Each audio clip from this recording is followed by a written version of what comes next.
Hello and welcome back to the Oxford Maths Admissions Test live stream. My name's James and this is some maths. Today we're going to look at differentiation, which is a topic that people learn about at A-level maths or equivalent, and it's on the test of mathematics for university admissions. But first, hello to all of the people who are here live. I think I'm live. Lala says hello in chat. Chat is on screen above if you'd like to join the live chat. We don't use YouTube chat around here. We use Slido, which is where John Math has gone to say hello there. So, hi, John. So you can join into over there. The advantage of joining a Slido is that you can set your name to basically whatever you like within reason. Which doesn't have to be your actual name. So hello, Pecky. Good to see people. I always like to ask chat how they're doing, how they've been today. So I'm going to do a quick voting poll. Voting is important for the Maths Admission Test live stream. It's how we decide what content we're doing. On screen, you'll see at the top, there's a kind of PDF, which includes the TMUA specification and some revision notes, and then some revision questions. All the way down. Here's some revision questions. And in a bit, chat is going to vote for which ones we actually do on screen. Over here is where we write maths questions, like, for example, this one. So while you're voting and waiting for the show to start, let's find the stationary points of x cubed plus ax plus b. Just to pick a random cubic. It's not that random if you've looked at the question sheet, but you know, there we go. Chat's having. Oh, was there somebody? There was. I'm sure I saw it. I'm sure there was someone on 1 star. There they are again, voting 1 star and non 1 star. Maybe it's different people. I'm always looking out for people who are having a terrible day. It's currently 5% of people are having a terrible day. Looking out for them because there's some chance that maths is what will make their day better, but there's some chance it will make their day worse. But I try not to think about that.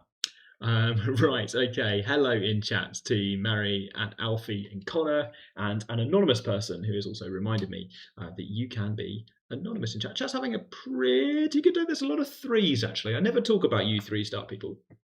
I'm always talking about the average score, and I'm talking about these 1-star and 2-star people who are having a horrible time. 3 stars. 3 stars is not great. I hope someone in your life is asking if things are okay.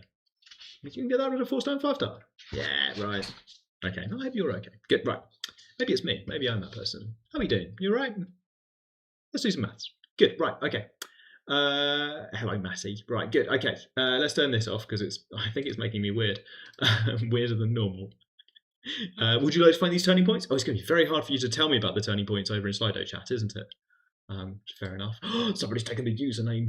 Here it comes. Here it comes. Oh. Yeah, somebody's taken the username DBDX. They are the derivative. Brilliant stuff. Good. Okay. And someone asked me how I was, but then withdrew the question before it got live. I'm fine, thanks. Right, differentiation then. Okay, I'm going to leave that up. You can even set your name to be name itself. If you don't set a name, you get anonymous. And I think if you type anonymous in the box, then you get anonymous, but in a different color, which is like different kind of anonymous. Good fun. Right. Hello, Quackers, which feels like Saddlers with could be a different person. Bragger. Hello. Right, good, okay. Maybe you're calculating stationary points, maybe not. Either way, welcome. What I'm going to do, I'm going to keep looking at chat, but I'm going to switch it off for a moment because I want to show people the PDF, which is over here. Just so that we can all have a look together at the things that we're supposed to know, which is the specification. There's a huge paragraph of text at the bottom, which my face is just blocking. There we go, perfect. So there's 4 main bullet points here. We're supposed to know about what derivatives are in terms of gradient of the tangent of a graph. So maybe we've got some graph, and the idea is that at a point, you could draw in a line that just is tangent to that curve. It's going in the same direction. If you do that, we call the gradient of that straight line the gradient of the curve. And maybe you meet this for the first time when you're showing something like real data and it's got a smooth curve and you're asked for the velocity or something. So you've got some position over time, some car that's moving. You're showing one of those abstract graphs and you're asked, well, can you work out its velocity or speed? And that's something to do with how fast it's moving, change in position with respect to time. Maybe not. Maybe I've just made up a GCSE question for you there. Or maybe not. Who knows? Okay. So rate of change, how fast something's changing. Second order derivatives, because you can differentiate twice if you really want to. Pecky in chat asks, do we need to know the product and quotient rules? And the answer is no, you don't need to know those for TMUA. If you do know them, then no one can take that away from you. Once some maths is in your head, if you can remember it, then it's yours forever. But the questions on TMUA won't assume that you know it. And I think they try to write them so that you don't get an unfair advantage by having seen an extra thing. You might say that's not unfair, but here we are. Okay. In particular, quotient and product rules are not on the screen. So, this is supposed to be it. In particular, one of those bullet points says that differentiation from first principles is excluded. So you don't need to know that. For old mathematicians test questions, they sometimes involve a little bit of what is differentiation from first principles, but we can talk about that if you like, but we don't have to because it's not TMUA. There's this idea that, what do we actually mean, the instantaneous rate of change? Not today, perhaps. So there's some differential equations. That is a good question. They're under integration, so we'll see one next week. But there are not very many. So the only differential equation you see on TMUA, I think, according to the specification. Now, an actual question might be slightly harder than this, but on the specification, the only ones they expect you to have seen already is dy by dx, the derivative of y with respect to x, is equal to function of x. So you've differentiated something and you got f of x. And the reason it's on the integration sheet next week is that the solution to that is you integrate both sides. You have a derivative, you integrate it to get back to where you came from, plus a constant. That's why it's on next week's sheet. But no other separated variables is right out, as far as I'm aware. It's not on the spec. Anything clever. Right, Daniel's got answers. Yes, which just made me realise that I should probably do the question myself, shouldn't I? I do sometimes do that. Daniel's posted things in there. Oh no, Sadler's in Germany is here. So Sadler's is different from Quackers. Okay, right, good. Okay. I'm learning people's usernames. It's brilliant fun. Okay. We're supposed to be able to differentiate x to the n for rational n, like a fraction. Could be negative or positive. Doesn't matter, really. There's a rule for these. And that's it, sort of. So sums and products, right? And differences. So polynomials are in, and things like 1 over x plus x squared, that's in. But nothing else. We are not expected for TMUA to be able to differentiate sine or cosine or exponentials, even though maybe you've learned how to do those things. But perhaps not everybody has, so we don't need to. There's a factor of 3, says someone. This is nice. People are talking to each other in chat about the question, so I'm trying not to get too distracted. That last bullet point's got quite a lot of text in, hasn't it? But it's the idea that if you know how to differentiate curve, you've found its gradient, and now you can work out, well, if I draw in the gradient, if I draw in the tangent line, well, I know it's gradient now, so I could maybe start trying to work out what that line is. There's normals and stationary points where the tangent curve will be horizontal at a stationary point. Increasing and decreasing functions, loads of things. And then another thing we won't have, which is points of inflection, which it's probably a good thing they're not here because they're a bit contentious in terms of how exactly do you define a point of inflection anyway. Different people do slightly different things. None of that matters because it's not on TMUA. But it matters quite a lot when you're doing it, but we're not going to do that today. Okay. Yeah, I've tried to put a qualitative understanding of points of inflection. Why is the word to take a derivative to differentiate?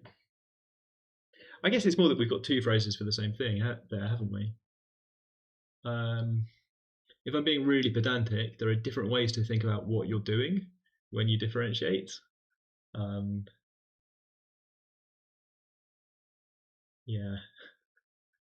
Well, people say it in different ways. Yeah, so in chat, this is good chat actually. Sorry, I've realised I'm talking to chat and I'm not showing you chat, which is a bit irritating for people watching the replay.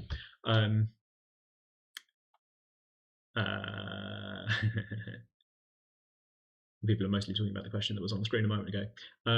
Would a function be increasing when f prime of x is greater than or equal to 0? I think it would. What have I put in my notes? If I put anything in my notes, I probably should have.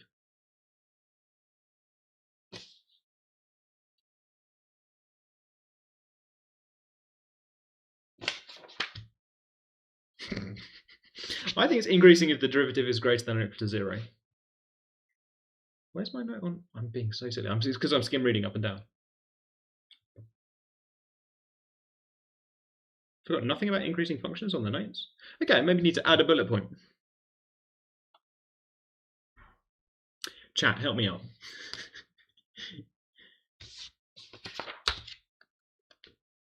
Oh, it's on screen. It's on screen. It's under chat. Right. Okay, I get it now. Thank you, Anonymous in chat. Look, chats, look at that. I just sit back. They've worked it out. Okay, so there are two things going on. There are strictly increasing functions, where the derivative has to be strictly greater than 0, and people sometimes say increasing functions, where the gradient is allowed to be 0, either at a point or for a range of values. It's partly the idea, do you think that x cubed is an increasing function? Because x cubed has a point where the derivative is 0. But that sort of feels like a weird hair to split, right? Because x cubed, it looks like this. So as I draw it, my pen keeps going upwards, except technically at this point it has no derivative. So it's increasing. I say yes, strictly increasing. I say no. That is a very pedantic small difference. The fact that strictly increasing and strictly decreasing are words that are in the specification at the top of the screen, in here. Strictly increasing and strictly decreasing are in the specification, which makes me think that they might try and write TMUA questions to use the strictly phrase. And they might even remind you. Yeah, right. It's not strictly increasing. Okay. Which maybe feels like language here is really tricky, right? Because when I say it's not strictly increasing, that sounds like I'm saying it's not increasing. It's not strictly. You shouldn't put commas in, because then it sounds like you're saying it's not strictly increasing, which sounds like you're saying it's not, as a matter of fact, increasing, whereas in fact it is increasing. Language is a nightmare for this. It makes you want to sort of give up on the English language entirely, give up on all the languages, and just write things down in pure maths. And if you do maths at university, you will find out how to do that. Right? Okay. That did not sound like an advert. Yes, there is also a definition of increasing which has nothing to do with derivatives. Chat's doing a great job. I'm just going to keep chatting for a bit. Let's put the board in the background. Chat's on. So dBdx going off the bottom of the screen there says something to do with inequalities for f of a and f of b, which is another definition that doesn't use anything to do with differentiation, and that helps you for functions that you can't differentiate might still be increasing functions. And I suppose on TMUA we can only differentiate x to the n, so terrible. Leibniz has joined chat. There will never be questions that say, is this function continuous or differentiable, because those words are not on the specification. X squared is considered to be an increasing function for x greater than or equal to 0. It's considered to be a decreasing function in the region where x is less than or equal to 0. But overall, it's neither. It's neither an increasing function and it's not a decreasing function. The phrase increasing function is supposed to be something like a global property. You might restrict to a region and say it's increasing in this region. And that's sometimes useful language. Yeah, so okay. So it depends what your definition is at the top. You've got the username dBdx, so I sort of assumed that you'd use the calculus definition for everything. But if you use this alternative definition where you just think about the values, then here we are. We're in a world where x cubed is not strictly increasing. Definitions are important. It's in an ideal world, everyone would have the same definitions as each other, but that doesn't seem to quite be the world we're in. Right. Why does it say fraud alert in chat, and why do I find that so terrifying? Why do I feel called out by that? Let's hope that it's calling out Leibniz in chat. Right, good, okay. Yeah, okay, right, that's that I've learned something about myself. Extremely scared of being called a fraud, which seems weird. Surely this guy can't have imposter syndrome. Right, okay. If it's x to the even number, I know if it's x to the even number in general, it's decreasing on the left and then increasing on the right. I don't think we're going to agree about what's going on at x equals 0, whether we should include it or not. But even powers of x tend to look like that, the kind of U shape. Right, okay, Newton's in chat. Chat's kicking off a little bit. So, strategies for finding turning points, just to finish this thought, you might differentiate. So we get to use our rules for each term. And then at a stationary point, that means that dy by dx is 0. Ooh. So we might solve. And at first it looks like we can't, and then we remember maybe a is negative. Let's hope that a is negative or 0, in which case we're good. Yeah. I get something like, for my x coordinate, and then the y coordinate is work, which I'm not going to do live on screen. I mean, I could, right? So x squared, we're sort of slight hack. When you see this x cubed, that's x multiplied by x squared. And you actually already know x squared, it's minus a over 3. So you should imagine this is like x multiplied by something we already know. Negative, minus sign inside the square root. Come on, James. How many people in chat are currently typing minus sign? Let's find out. Minus sign inside. So minus a over 3, minus a third a times x. And this is 3/3 of ax.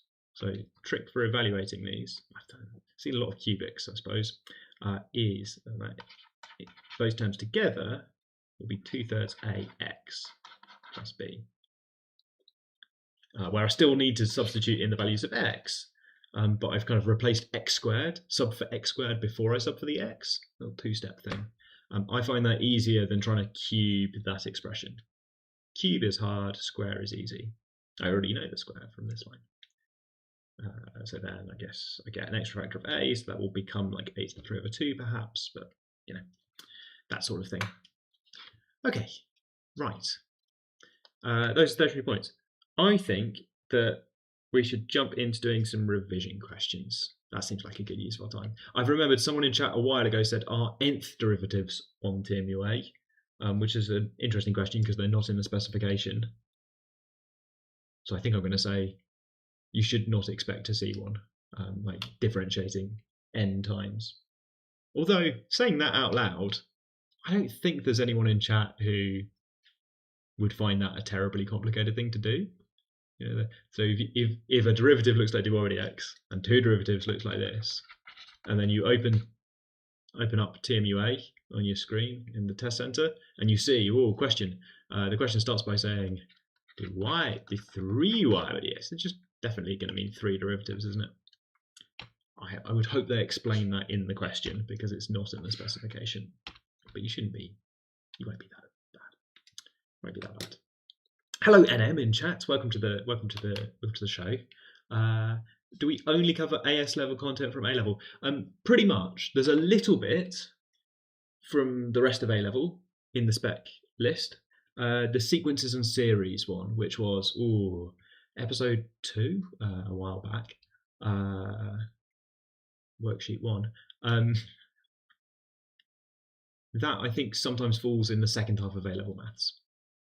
So you can do some of the stuff like that. The idea is that people halfway between year 12 and year 13 in England will have seen some of A-level maths. I don't know which half, so I'm sticking to AS level maths. On the other hand, we're discussing some stuff that's not on the specification. We're having a good maths chat, And I also feel like I should be preparing people in case they come to a maths interview at university, maybe at Cambridge or maybe a maths interview at Oxford, where I work. We're supported by Oxford in the sense that that's where I work, that's where I am, and we do maths interviews. So I sort of feel like some of the stuff I say should be useful for people who are going to be interviewed by Oxford online later this year. So in some sense, just AS, and in some sense, everything. We'll do our best. Good. Okay. Has somebody got the username odd even? Huh, cool. Right. Okay. Pecky's not doing calculus yet. Okay. I hope the revision notes are a bit useful. We will find out. I found my bullet point, by the way. I found my bullet point in there about positive and negative derivatives. I found it in the end. Good. That means I don't have to add it in the revision notes. Panic. It's like scrolling up and down. Good. Right. We're voting. Right. Okay. So for people who are here for the first time, this bit, having looked at revision material, we get some revision notes. What do they look like? And then we get some revision questions. There are this week only 11 to choose from. I sometimes have more than that, but this week just 11 to choose from. I'm going to point the screen there. I'm going to switch off chat so that we can see them.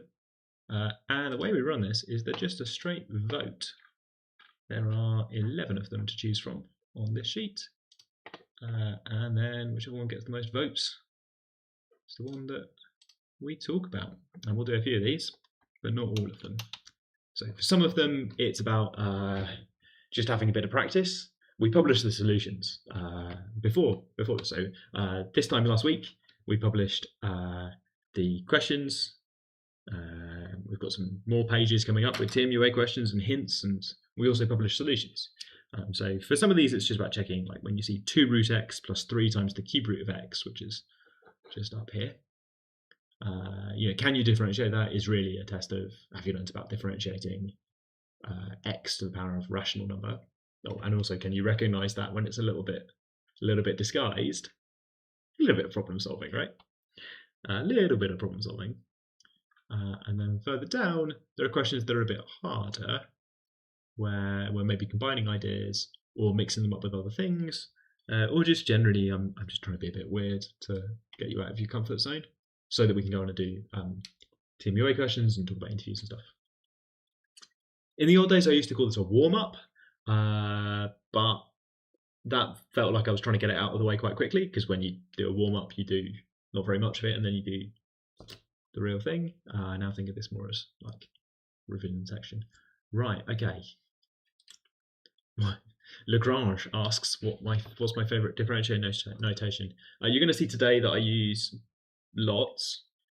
I use the one with primes, like f prime, especially if I've got a function f of x. I use the one with the stacked things dy dx, especially when I'm calculating turning points and I have an expression y equals function of x that's not called f. I also use dots, but I mostly use the dots when I'm doing mechanics questions, so I probably won't use any today. I think my favourite is the stacked dy over dx. Don't love it, but I think that's the best option for me. It's a lot of writing. Oh, Leibniz in chat is happy. Isaac Newton, though, I mentioned your dots. This is chat now, just doing a bit of roleplay.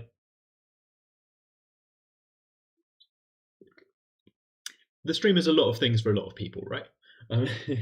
Some people are here learning about calculus for the first time. Some people are trying to do some tricky questions. Some people are Leibniz. Okay. Yeah, so I don't like it when people treat it like a fraction. If you're doing integration by substitution and you write out dy equals, then I get very upset. Okay. Cool Guy 123 has dropped into chat. They did TMUA last year and they've used up past papers. So recommended resources are maths admissions test questions, which is the test that Oxford used to use. Some of them are quite hard, which is probably good for you. You might also like other tricky maths questions. Hardly matters where you find them. If I had a year out, I would probably do quite a lot of UKMT maths, just because they've got lots of past papers online, and those questions are, well, they range from things I can definitely do all the way up to things I definitely can't do. So, somewhere in between, I'll find my lane. Right, chat's voting. For some reason, I've hidden chat. Oh yeah, we're looking at questions. Right, okay, Soph at the top there. I hate writing f 5 derivatives of x. Yeah, that's not bad. Oh, instead of writing dy equals, I will only let you write dy dx, and then you're allowed to use the rule. But it's fine if there's an integral sign. I just don't like that. Okay, we're not talking about integration by substitution because it will confuse and scare people, because it is not on TMUA. Well, I've said that now, so I don't think Sophie's going to like it, but somebody's pointed out you can use Roman numerals. Well, that does not feel like it's going to be fun. Good, right, okay, so voting has come down pretty clearly in favour of question 8, which is a trick question, so sorry about that. Add 11. And then a little bit 10. Okay. Yeah, 10's supposed to be a bit more normal. Okay. Let's talk about 8, sorry. I had to put it here for a reason, right? I can explain. There's notation at the top. I'd forgotten about this. F, and that means they're saying that you write f to the power of. So genuinely, the suggestion at the top is, Soph says, don't like writing this. Anonymous says you can do this with Roman numerals in lowercase. Great fun. Yeah, Rem post tiles, off we go. Good times. What terrible choices. Okay. And just for the record, I've got no problem with this.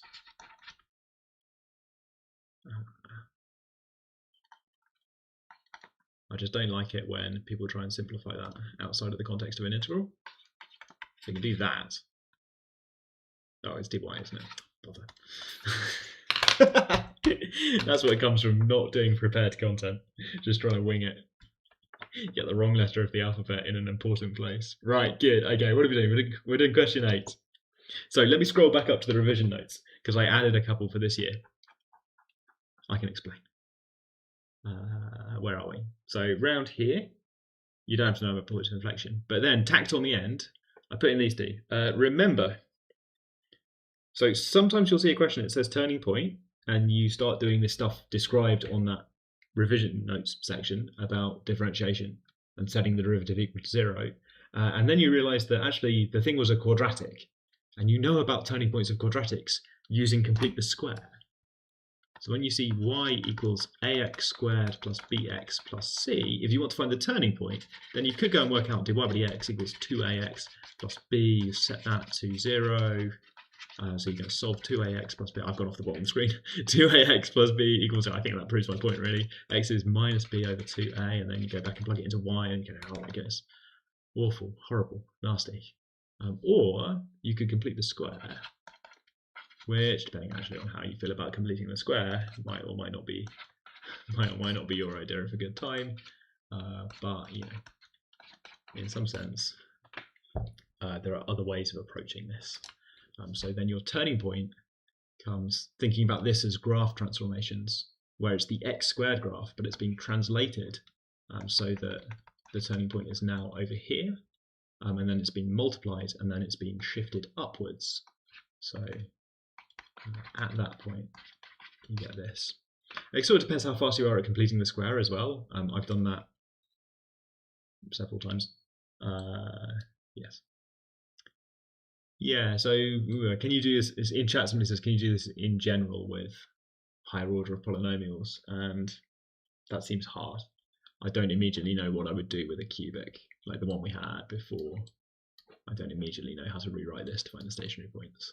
Whereas for quadratics, I'm confident that I can remember complete the square. Okay, so there's a bullet point to remind you that you know this. And there's another one to remind you that you know about circle geometry. Okay, that's called foreshadowing. Right, back down to 8. So 8, we have the curve y equals root 1 minus x squared, which is not, it's not of the form x to the n, it's not a multiple of a x to the n, it's not, a sum of these things. So at first sight, it looks like we just can't differentiate this using TMUA maths. Because on TMUA, we only know how to differentiate powers, things to rational exponents. And that's not what this is. Name's got it though in chat. Name says, is that just a circle? So we've got a strange graph and you want to understand its gradient, maybe sketching it is a good idea. Sketching it is a really good idea here, because if y is this, then y squared is 1 minus x. Please note that this is necessary but not sufficient.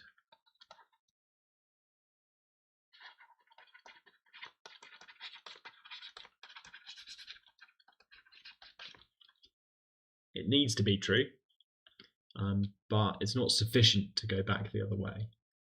So it's not sufficient for you to be able to go back the other way. I'm worried about y being, in general, maybe negative. So it's not quite a circle. This square root is always positive. It is the top half of the circle. Okay.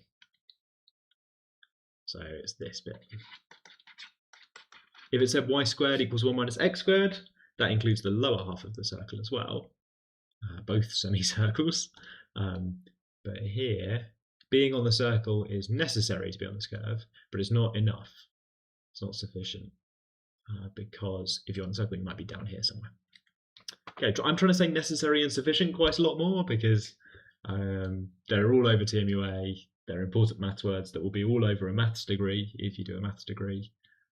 And I think people get better at them the more they've heard them. So, Yes, so then normals. What do you know about normals to semicircles? You see, now it's a geometry question, right? This is why I say trick question, because we're not going to differentiate it.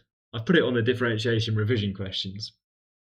But the thing I'd like you to revise is that you don't always have to use differentiation to find tangents and normals.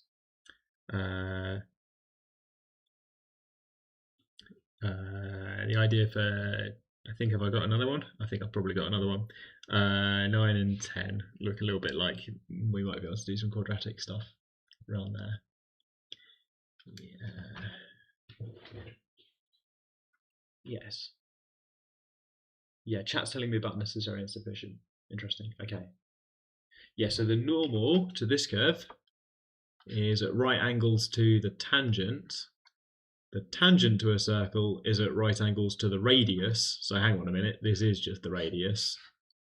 But actually, the normal is a whole line. So the normal is the radius extended out, because both the radius and the normal are at right angles to the tangent. So they're the same thing. Fun times. Okay, which means, in fact, that line goes through the origin.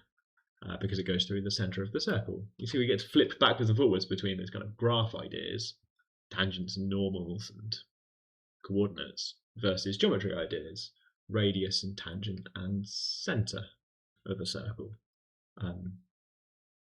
Translating between those two words is quite important.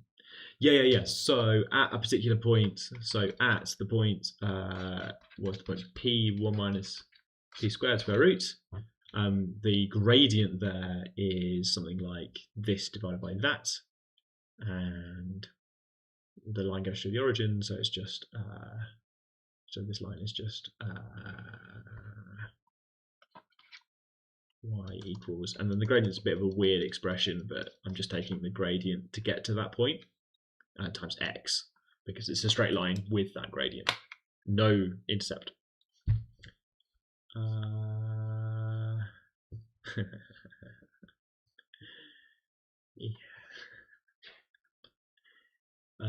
Yeah, the normal is just the radius. Oh, yeah, okay, sorry.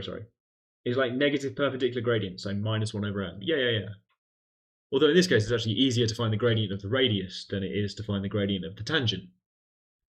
Often in differentiation problems, you find the gradient of the tangent first, and then you use the it multiplies to -1 trick to find the gradient of the normal. Whereas in circle geometry questions, you often know where the center is, so you know the gradient of the radius more easily, because radius is a more fundamental thing, I guess. I've seen questions where if instead this question said tangent, then I would work out the gradient of the normal first, right? We could now quite easily work out the tangent if we wanted to, but we would do it in sort of 2 steps. Find normal first. Isn't that weird? This comes up a lot in year 1 A-level maths. Good times. Right, okay. There's a request for 11. We should talk about 11. This was the second one in the 5. That's 8, by the way, I think. I think once you've spotted it as a semicircle and you should use geometry on it, the lesson is, you never really know if it's a differentiation question. You probably do know, but watch out, because you know other stuff as well. Okay, question 11. So one way of doing this, we've got f of x. It is a great big list of these things. Oh my goodness. So there's a stationary point at x equals 1. One way to see this is just to differentiate. Oh yeah, I should say, just because it's in chat. I was well aware that when I wrote question 8 as a kind of geometry question, that some people would just do it using more advanced maths. That would make it quite a bad question in some sense, if this mattered. up there. If any of this really matters, then it'd be quite a bad question, because some people have just learned some high-powered chain rule technology. It's fine with me, but yeah, it was not the point of the question, but you have not done anything wrong. Maybe the question should say without differentiating, but that rather gives away the game. Okay, so my intention for question 11 was that you would just do it and then notice along the way what's going on. So for example, right, let's use the other notation just for fun. Minus 12x squared plus 6x. 12x minus 4 at x equals 1 is f prime 1 equals 4 take 12 plus 12 take 4. Hooray, that's 0. Alternating plus and minus signs, very nice. Now what? We've got to decide if it's a local minimum or a local maximum. The normal way you do this is with second derivatives. You can use local min-max, we can use second derivative. Yeah, or you could do, So yes, okay, they've got a different method. Yeah, input 1 and get 0, lovely.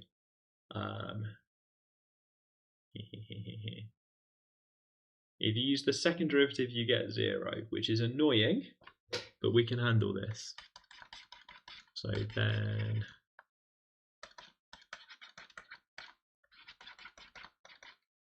so it's worth checking. But this at x equals 1 is 12 take 24 plus 12, which is 0. I was hoping for a positive number or a negative number. It could still be a maximum or a minimum. It could be either, or it could be neither. There are some weird curves out there. But here's one where we haven't found out yet. We should probably think about the graph of the curve. We might be suspicious that there's a repeated root. Because the next one's 0 and it's a polynomial. Depending how much you like polynomials, there's stuff going on there. Also, when I say local minimum or local maximum, I mean a point where nearby to that point it looks like a minimum of the curve or a maximum of the curve. We're saying local because it might not be the overall smallest value. Some functions look like this, where you want a word to describe this effect, where this is not the lowest value of the function overall, but it is kind of a local, nearby, it's a minimum. Another reason we talk about them is that our method, differentiation, will find them. So we need a word to describe the things that you get when you use the method. And the general rule is not overall minimum, overall maximum for the function. There might be no such thing if it just keeps going up to infinity or down to negative infinity. But yeah. So you could, Daniel's got a good idea there. You could just plug in numbers. That's quite a lot of work though, because just look at the function. Let me hide chat. Just look at it. Ugh. I don't want to plug 1.1 into that unless I really have to. Or unless I could simplify it. And there's chat on top again.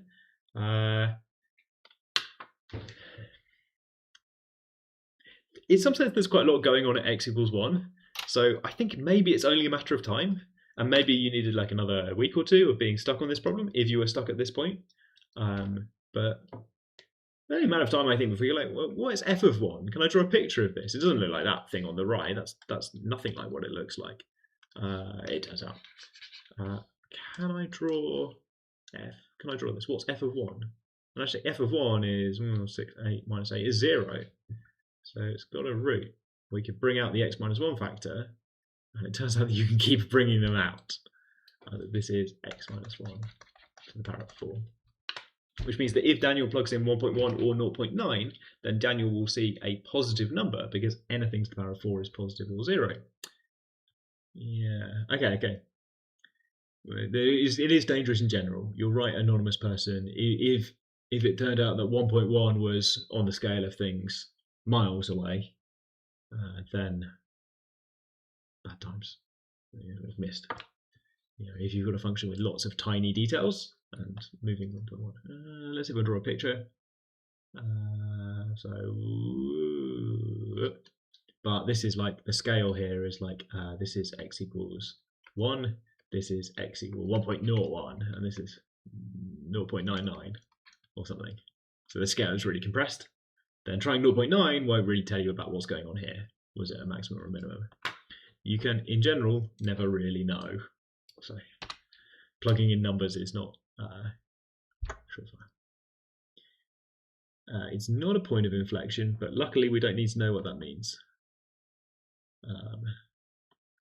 Luckily, so people in chat are disagreeing about point of inflection, and that's one of the reasons I'm glad that I don't have to explain what point of inflection is, because I think different people have been told different things. Yeah, here you go. Right, okay. X minus 1 to 4. Lovely. Okay, because it's x minus 1 to 4, that means the graph just looks like one of those U-shaped graphs, but translated to the right. I'm trying to draw a kind of U-shaped thing. I'm saying you like this. If you've never seen this graph, you could either work out some values and join the dots, or more realistic, you could go to Desmos and you could type in that function into Desmos. Remember the brackets. So chat is now, yeah. Why does two derivatives not imply point of inflection? And I think the shortest answer is that's just not what a point of inflection is. Remember point or something. Or maybe it kind of almost is. Oh, look, I should not be thinking about point of inflections. I've been given permission from TMUA specification to not think about point of inflection right now. I'm going to think about question 10 instead, because some people wanted to see question 10. No, we got more questions. Can we take more derivatives to see if the second derivative changes sign? That is true. Alan, you can. This works quite well for a lot of functions. Well, it can be quite confusing. You end up buried quite deep thinking, okay, the fourth derivative was positive. That tells me that the third derivative was changing sign from negative to positive, which means, oh gosh, the second derivative happened to be 0, but was decreasing and then increasing, which means that it was, oh right, I see, single, only positive. You can chase it back up the ladder if you want to. But, for that one, I picked x minus 1 to the power of 4 because I thought it was large enough that, if somebody worked out a third derivative and found that was also 0, then probably they would have a different plan for where to go next. Which maybe don't take any derivatives, see what's going on there. Okay. Yeah, okay, question 10 then. So question 10, there are different routes in. I think it's just about possible to sketch this curve without doing very much calculus, without differentiating, for example. I don't know. Anyone got a question?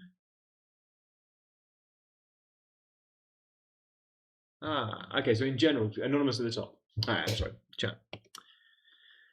That worked. That's just about worked. Question 10, my challenge for chat is come up with a way to sketch this function without using differentiation. Well, this one's nice, I think. I think this one's going to be very nice to us, and we will just do some second derivatives and they will turn out to be either positive or negative. So the sort of more standard A-level revision question, I suppose, for question 10. How do we find roots? Well, we're looking for values where the function is 0. So for a quadratic, you could use the quadratic formula. For the cubic, see if you can guess a value. For degree 4, see if you can guess a value. Hash roots. And Anonymous says, if for question 11 it didn't factorise nicely, and you see second derivative 0, I've got to sketch the function, I think.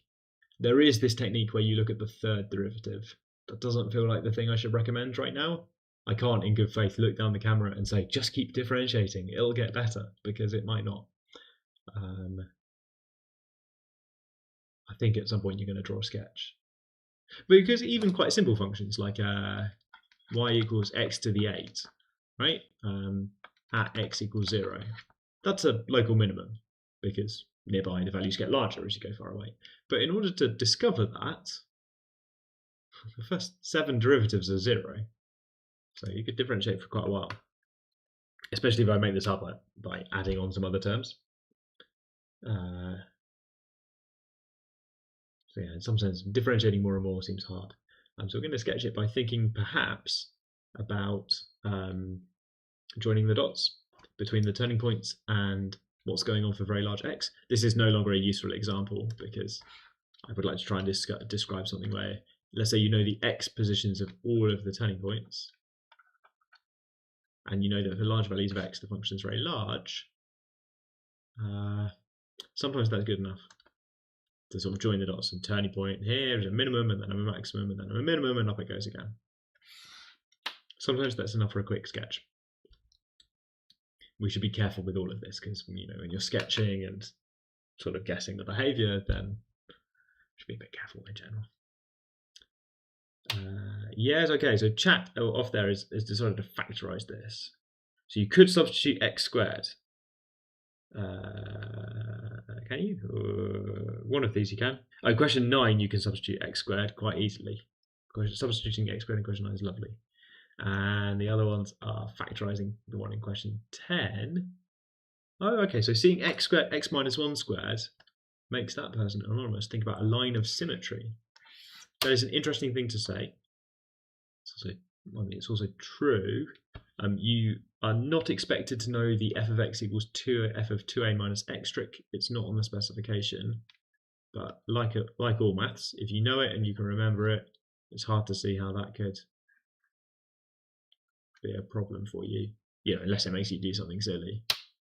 I worry a lot about Heron's formula. Not relevant. But I worry a lot about Heron's formula. It's a formula where given 3 sides of a triangle, that tells you what the triangle is. Congruence facts. If you know 3 sides of the triangle, you can work out the area. There is a formula for this which is insane. It is so large. And I worry a bit that when people have learnt it, they want to use it.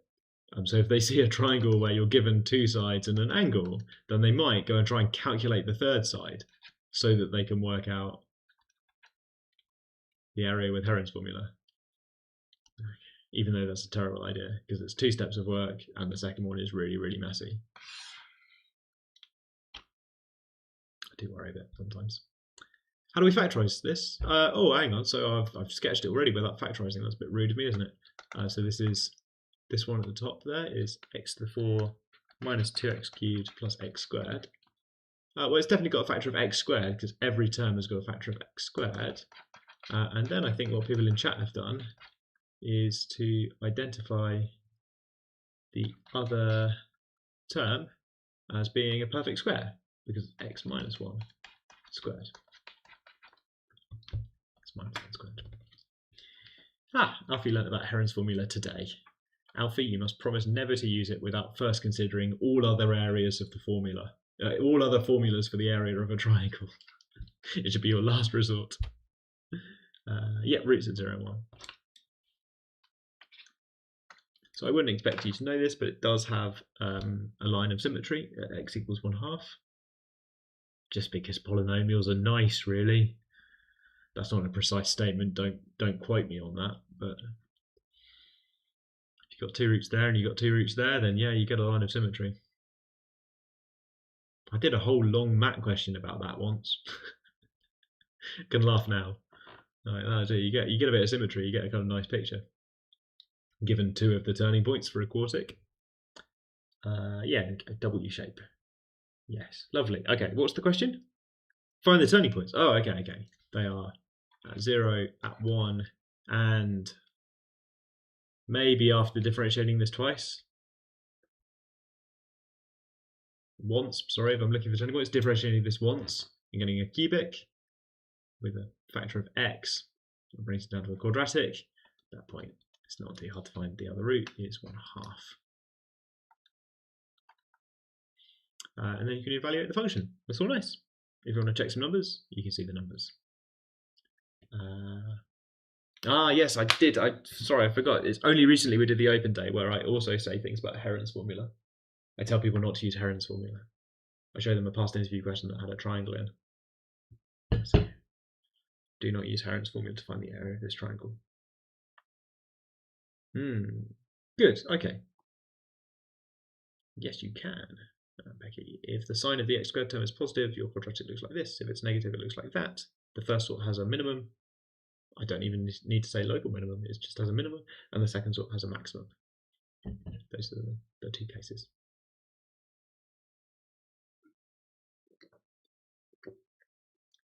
Right. Okay. Time check. Not quite 6 o'clock, which means I think I can do a bit of question 9. I haven't actually found the turning points, have I? I've just sort of drawn a nice picture. Should probably find the turning points. It's good practice for me. See, today I'm forgetting to multiply by that factor, which is not a mistake that I feel like I usually make. So you see, this factorizes that there's a factor of x. I'm going to bring out a factor of 2 as well. That's a bit ambitious. I'm maybe going to regret that. Yeah, regretting it already. I'm going to forget it now, where I'm bringing out the factor of 2. And then I'm going to factorize this. Different strategies for factorizing expressions like this. So a quadratic with a number in front of the x squared term. Just like this. I just learned to do it like this, and I always do it like this, where I write these terms out and make a guess of how to split that coefficient. At some point I should learn a better method for this. But there you go, eyeball it until you find numbers that you can write in here. So yeah, x is 1/2 from this bracket, or x is 0, or x is 1. Or 2 is equal to 0, which seems unlikely. Right, good, okay. 9, and let's get some chat interaction on 9 as well. I didn't give you just straight up find the minimum value of this quadratic, but we do have this one. Finds the minimum value at the top of the screen now. Find the minimum value of the function x to the 4 minus 4x squared plus 3, which does look a bit like a quadratic.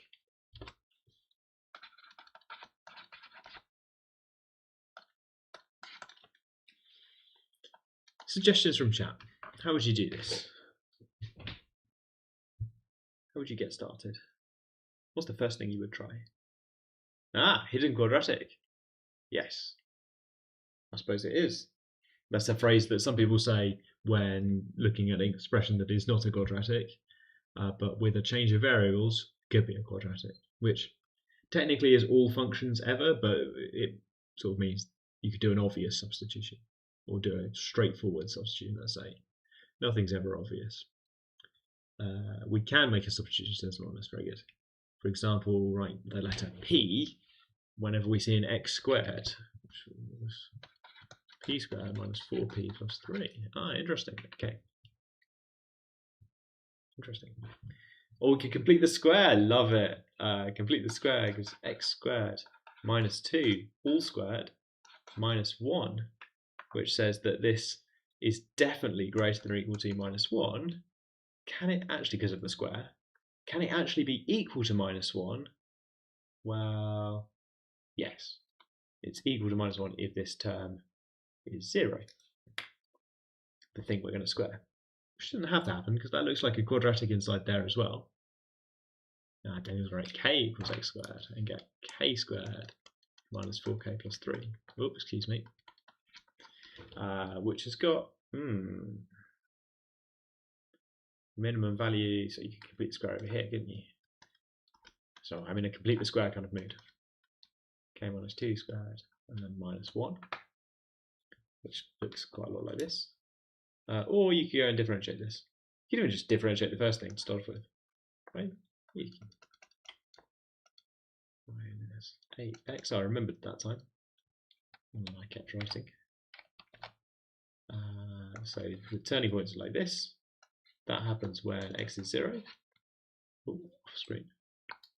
When x is 0, or when x squared is equal to 2, which gives us a couple more turning points, and they turn out to be the interesting ones. Substitution, then find the turning points of the quadratic, then convert back to x. Yes, and it's that last step. Anonymous has a plan at the top there. It's that last step where you convert back to x that you have to remember to do, and you have to watch it, because maybe you won't be able to. Maybe there'll be no such values of x.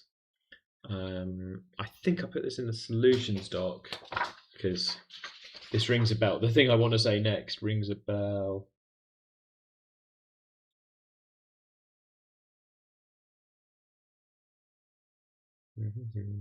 Oh yes, I did write this in there. If there had been a plus sign here, then there would also be a plus sign here. And I just want you to notice, like a plus sign here, there'd be a plus sign here. I just want you to notice that in this case up here, that would now say x squared is minus 2 if I change the sign, which doesn't have any solutions. And in here, or equivalently in here, if this is a plus, so in the question with x to the 4 plus x squared plus 3, with a plus sign here, well, the bracket is just never 0. It's 0 here because of the minus sign, but it might never be 0. It might have its own minimum value that's not negative or 0. Yeah. But you're trying to solve the thing to be equal to 0. You're trying to find the turning points. So don't just set it equal to 0. So we're not looking for roots, we're looking for minimum value. Good, right, okay. Yeah, very tempting, isn't it, when you see a quadratic to solve quadratic equals 0? But yeah, don't forget to differentiate. Right, okay. How are we doing?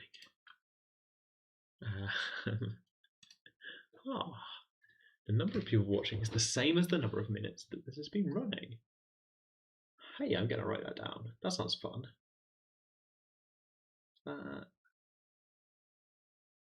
Yeah, okay, cool. There's a maths question in there somewhere, isn't there?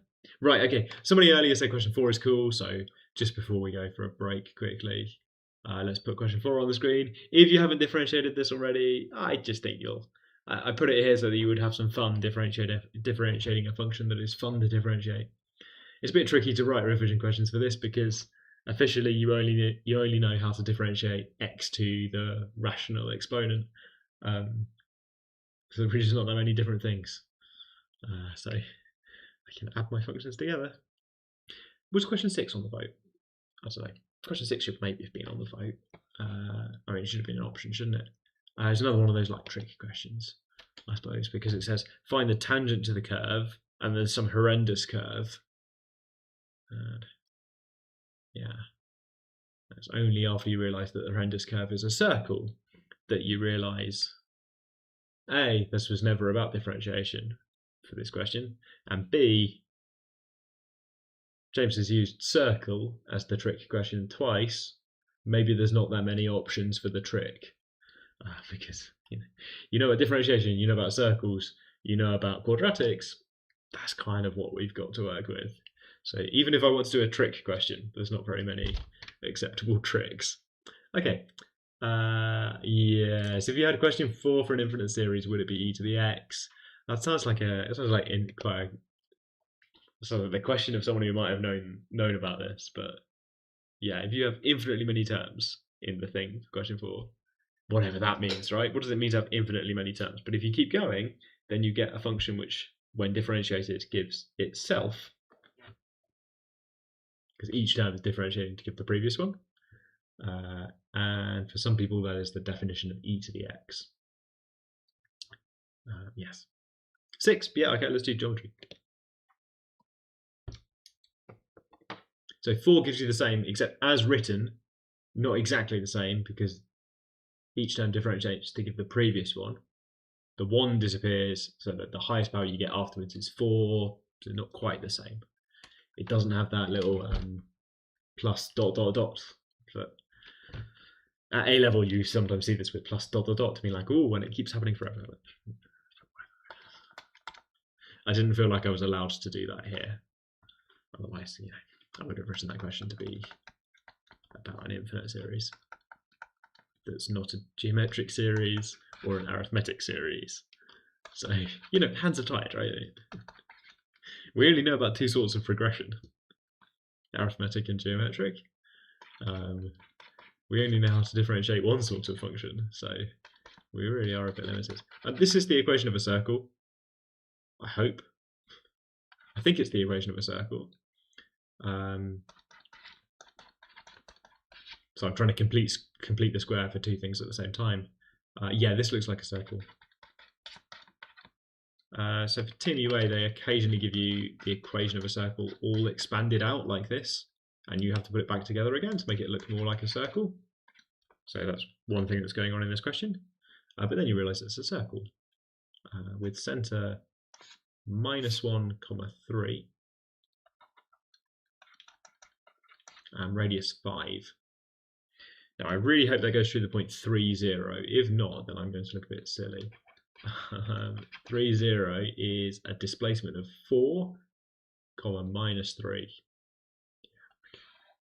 I'm going to draw can I use a vector like 4 - 3? Maybe not. Maybe that'll make people feel uncomfortable. 4 across, 3 down, which has got a distance at displacement of 5 for the length. The radius, if you like, because we're talking about a circle.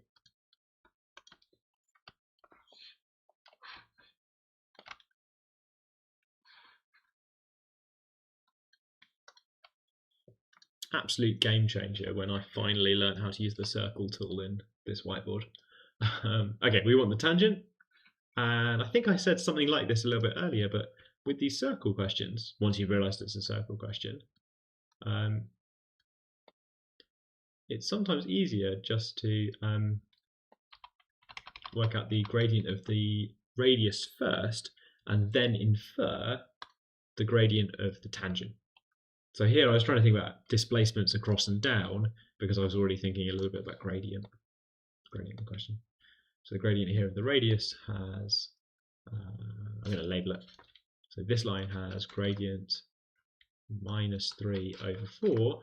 So this straight line, let's call this M1. This line must have gradient 4/3 because they must multiply to -1 because radius is at right angles to the tangent for a circle. For a circle. Maybe I should be clear.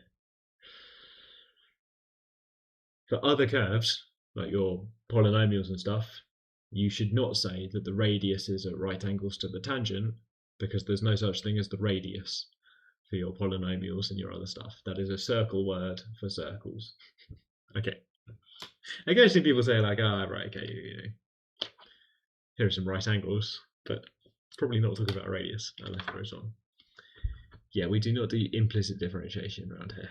Well, I mean, we can if you like. So if you know a more advanced technique, then you can use it if you like. But once again, I've written a question mostly to show that you can do things that look tricky using what you already know about geometry and differentiation. Yes, find gradient radius, then do -1 over m radius to find the gradient tangent, says anonymous, and then go for it. Equation of a line. I have not bothered to do that last step. Maybe I should, because it's easy, isn't it? It's 330. So y, I know the gradient is 4/3. Oh, down a little bit. I know the gradient is 4/3, and I know that the curve goes through x equals 3, y equals 0. So let's just give you that for the line, for the tangent.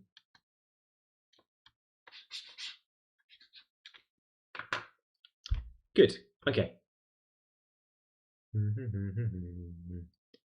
Yeah, 4. Yeah, so 4's not the binomial expansion, even though there isn't factorials. There's kind of not quite enough factorials to be the binomial expansion, but it's a sort of not a million miles away. Right. Okay. If you've been looking at the screen for the last hour, remember to look away from the screen and blink. I do worry quite a lot. It's a lot of white light, isn't it? I'm going to drink some water really quickly.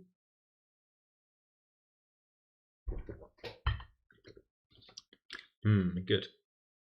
Right. It's time for some TMUA questions. It's 6 o'clock. We got some things to differentiate, or not, as we see fit. Depending on which questions chat chooses, we might be differentiating, or we might not. You see on the PDF for the worksheet, there are 6 to choose from. And actually, we put up the question sheet last week, so people might have had a chance to try some questions and maybe check their answers, because we also publish the answers. I should say that at time of recording, we haven't published next week's question sheet yet. Sorry. I've been a week ahead for all of them so far, but just this week, I'm slightly behind. I think it's going up tomorrow morning. I've written it. I want to proofread it before I publish it. And then it goes on the web version and the PDF version. So I think it will be there tomorrow morning, if you want to get ahead with integration before we do the live stream next week about integration. Sorry if you've been doing them like Thursday evening as soon as they're released, then sorry, but there you go. Good. Okay.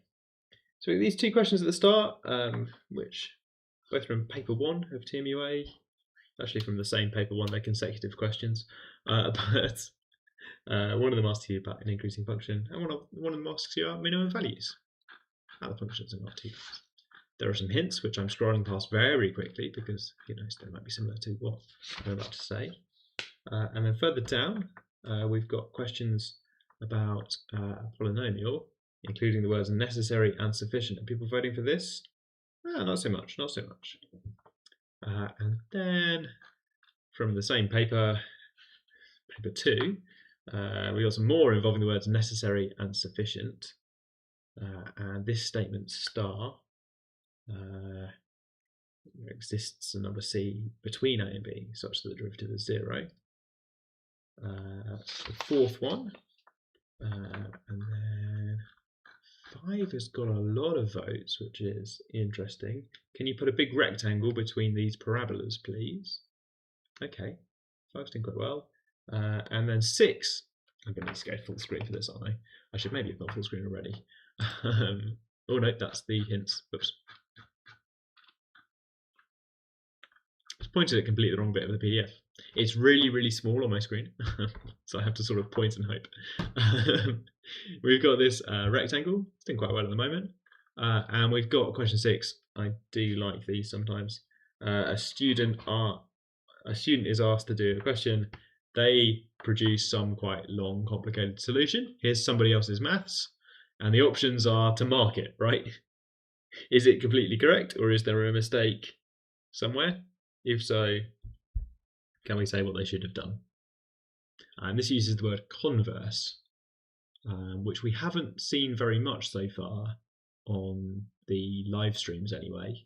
So I thought maybe it's a good point to say what converse means.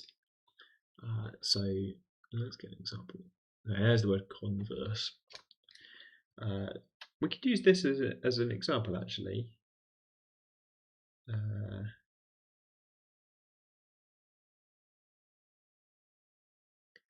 Maybe not.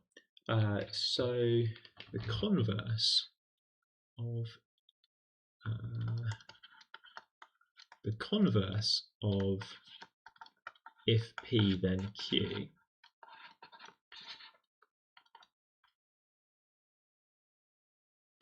is if Q then P. And your gut reaction should be, well, no, that won't be good. Implication feels like a one-way street a lot of the time, but sometimes this works out. You know, sometimes the statement is true, and also the converse is true. Sometimes the statement is false, and the converse is also false, and the other two possibilities are also possible. The converse is kind of a totally different statement. The example I like to think about is, if it's raining, I will take my coat with me to work. And then the other way around would be, if I take my coat with me to work, then it's raining. Just you see how the converse might be a totally different statement that might not be true. Anyway, it's about that kind of direction. In this one, it's all about this idea about, like, does their argument actually make sense? Are things connecting together? So often you might see something which says, I'm using these symbols to represent some statement. I hope that's okay. So you might see somebody saying something like P, and then if Q then P, therefore Q. And that's like nonsense. Which you should notice this when people do it to you.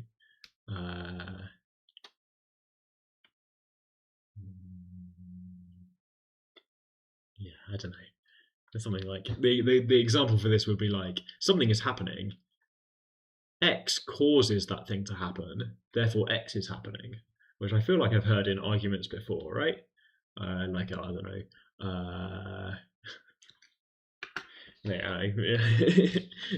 Something is happening, and here is a plausible thing that might be causing it. Therefore, we conclude that the thing is causing it that's happening. It's like, oh, no, that's not really how this works. The thing you're thinking of is, if P then Q, that one's fine. That's allowed. This one is like fine. You got to watch out for what people are doing.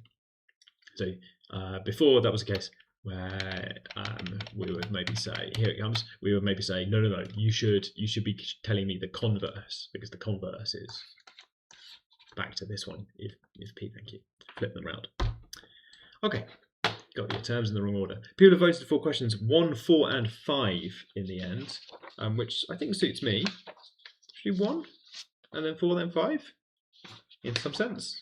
I've invented my own numbers. 1, 2, 3, 4, and then 5. 5's the rectangle. Okay, so we've got some necessary and sufficient coming back, but first people would like to differentiate the first one. I think that makes sense. Right, okay. Enough voting.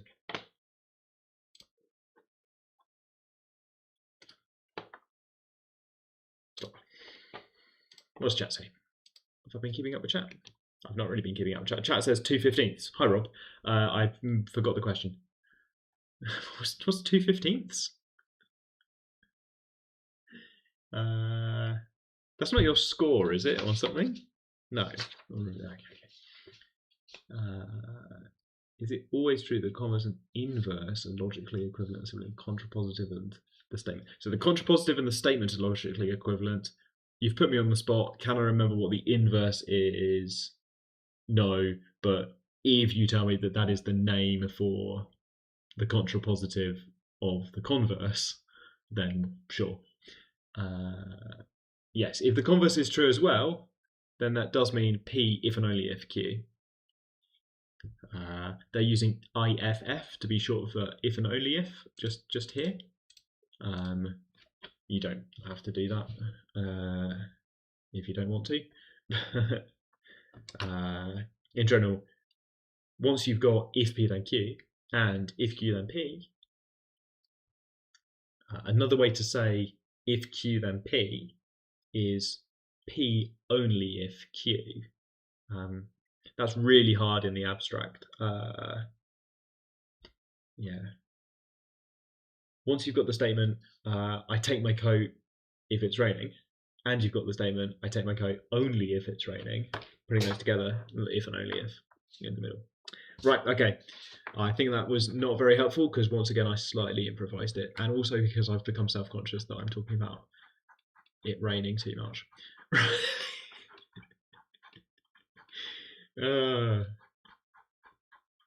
Note to self, better examples. Okay. Right. Oh, and Pecker said, if I get into Oxford, then I got an interview. Oh, no, right, it's an Oxford example. If I get into Oxford, then I got an interview. Therefore, if I got an interview, I got into Oxford. Oh, yeah, okay. Right. Okay. I thought it might have been not P, then not Q. Yes, that is the contrapositive of the converse, which would be equivalent to the... Okay, good. I'm having fun. Right, okay. Let's do question 1, which by which I mean 2021 TMUA paper 1, question 1. Here we go. There's a reason it's first. So we have f of x, and we have a horrendous expression for f of x. Now, some people have learnt, separate from the TMUA specification, a rule called the product rule, which lets you differentiate a product of two functions. If you know the product rule, you don't have to use it. You could. It will give you two terms, which you'll probably have to combine back together again. You will end up doing quite a bit of algebra, so I don't exactly know that it saves you work. But if we don't know the product rule, then we don't have a choice. So here's f of x. Going into TMUA, maybe I can only differentiate rational powers of x. So I need to see some rational powers. In the warm-up exercises, we had things like x cube root, which is secretly a rational power. I can see some rational powers here. If only it were just several things added together, and that in fact is what it looks like if you multiply out.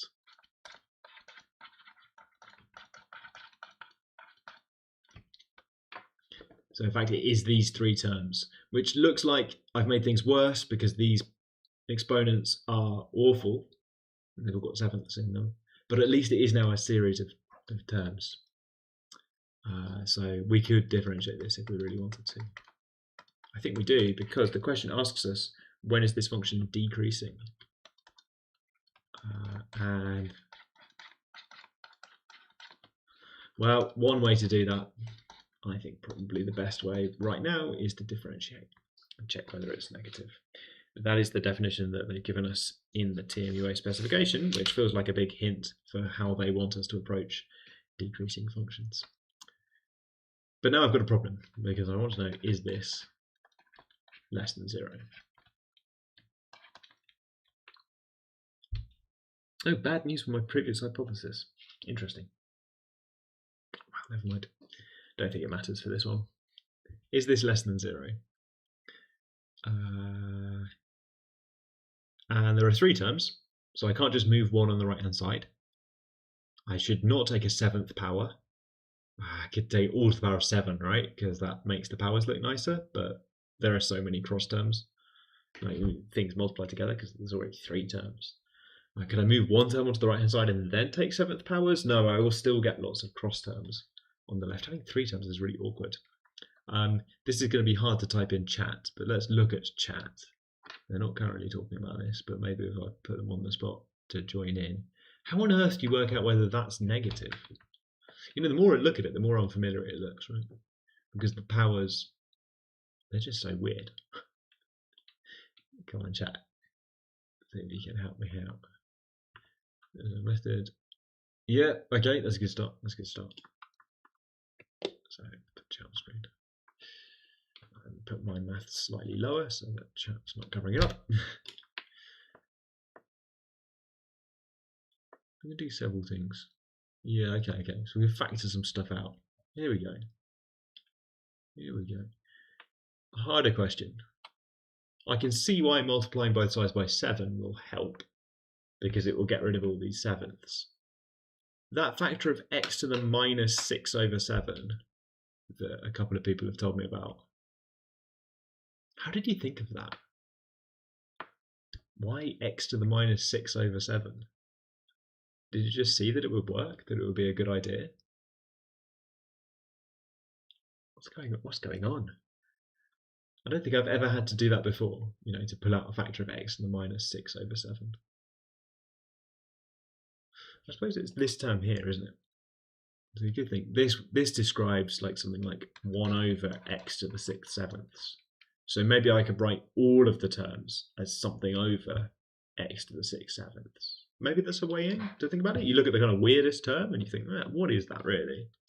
You could write it as a fraction. Maybe I could write all of them as a fraction. Hey, maybe we've got 7 down here. I should get rid of it. X is positive, so x to the 6 over 7 is fine. Good times. Yeah, so there is kind of a quadratic hiding around here, isn't there? Yeah, okay. So if you multiply by through, why am I saying multiply? I kind of mean factorize, don't I? And this step I think is the most interesting step. You bring out this bit while we're here, you get something really nice. That's sort of infuriating, right? Because it's gone from looking so horrible to looking not too bad. For example, I know that this stuff out here is positive because positive number to some random power is positive.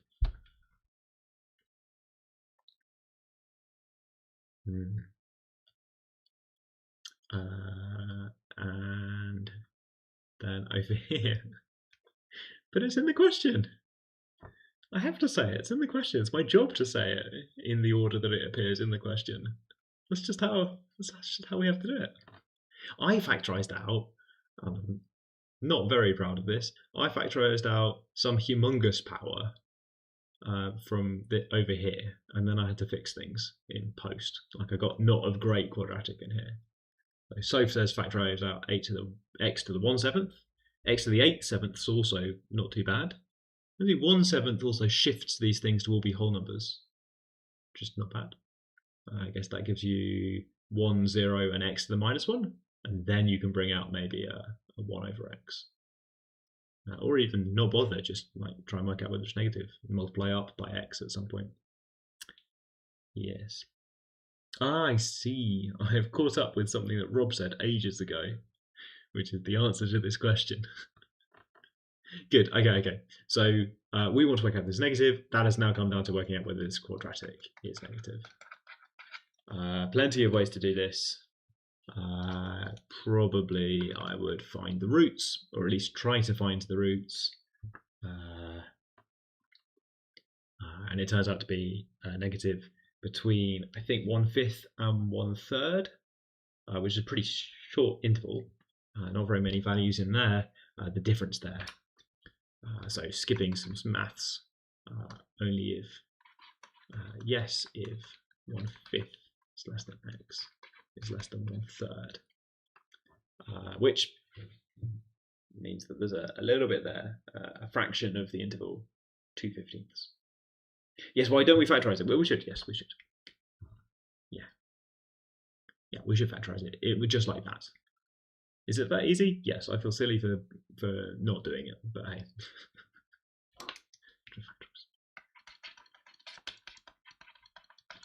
Sorry, it's making me smile because it says, why don't we factorize? Like, yeah, we should. Only because I'm tired and lazy. Good, okay, 2/15 then. Would you expect us to factorize the quadratic in our heads? I think, well, you've got the option. You've got the backup plan, right? The backup plan is to use the quadratic formula. I think if you're worried about factorizing things, I think it's worth trying stuff like maybe it's got nice factors, in which case these would have to multiply to give, the first bits would have to multiply to give 15x. So I think it's worth, if you have a moment and a scrap of paper or something, to write this down and then sort of stare at it until you can see if you can guess numbers that go in here. They give you +1 on the end, and that could possibly multiply by 3 and 5 respectively to give you -8. which is a kind of structured way of guessing the answer. But my method involves a bit of guesswork to try and work out what to put in those blanks. Yes, good. So I don't call it a polynomial unless it's got whole number degree. If its degree is a whole number, then we're good.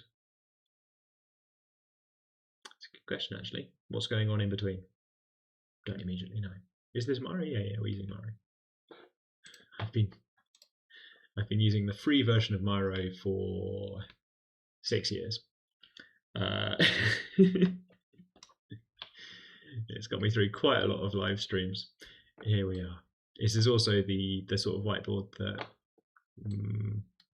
is the one that we recommend for tutors to use when they're doing online interviews. It's all right. It's free. MIRO. Is the logo on screen? I managed to do this so that even their logo is not on screen. I have managed to do this so that for me there's a logo just up here, but it looks like when I set this up I cropped their logo off. That's kind of rude. Oops. There we go. Yeah, we'll try and use it if we can. Occasionally that's not an option.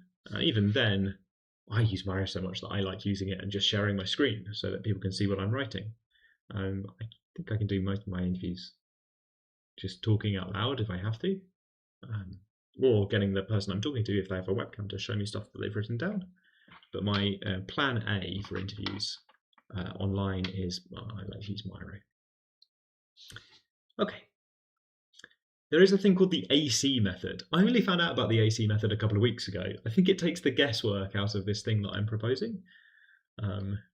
If you don't know the AC method and you would like a way to do this really quickly, why not check out the AC method? Someone showed me, I could tell it was good. I then immediately forgot it. So don't be like me, maybe revise it if you want to keep it in your head. Earlier I said no one could take it away, and now here I am being like, oh, I learned a thing, but now it's not there anymore. Someone took it away. Right, good, okay. There you go, you got a recommendation for a factorization technique. We're going to need to go to this mode, aren't we? Like this. Or I should say, some of this is Miro, some of this is not Miro. There's some stuff going on.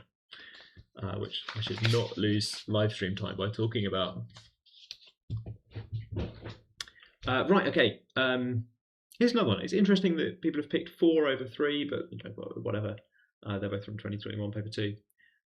This question is asking us about necessary and sufficient conditions. So I guess one of the things they're checking here is whether we know what necessary and sufficient mean. So let's write out some statements. So let's have a statement. Oh, I can't write at the same time as having all of that. Okay, I'll talk.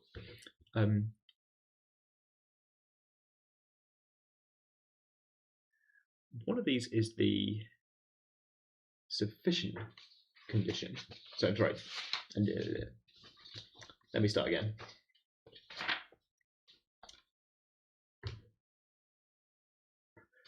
One question you could ask is, if P of A equals P of B for my polynomial, then is there a point in between where the derivative is 0? That sounds like a maths question, right? So if P of A is equal to P of B, is there a point in between for my polynomial with no derivative? Okay, sounds like a plausible question. And then the other way around is something like, if A is less than B, and there's a point in between with 0 derivative, then is P of A equal to P of B? Now the thing I'm miming in the air has P of A equal to P of B and has a point in the middle with 0 derivative, which is not helpful for either case really, because one way round I need to know that that always happens, and the other way around I need to know that the other thing always happens. So having one example where both things happen in the middle of the Venn diagram is not that helpful. Right, okay. Ah, Becky already knew the AC method. Interesting. Paper 1 and paper 2 equally weighted. Oh gosh, I think so. I think you just get one score. I should maybe upgrade that to I don't know. They don't say how many marks each question is worth, and I think maybe there are some statistics behind the scenes to work out how many marks each question should be afterwards. But officially, I think I have going to stick to I don't know. Yeah. You should try both paper 1 and paper 2. You can't really do anything like this. You get 75 minutes for each of them. You can't use some of your time on one or the other. You get 75 minutes for each. So you end up doing both. There's no game theory to this. It's just there are two papers.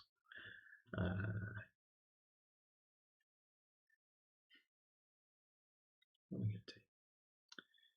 So yeah, okay. So I suppose the thing I really want to help people with is work out what sufficient and necessary mean. Because once we get there, it's kind of one of the statements is true, the other one is just false. So if we can work out what the statements at least are, then we're good.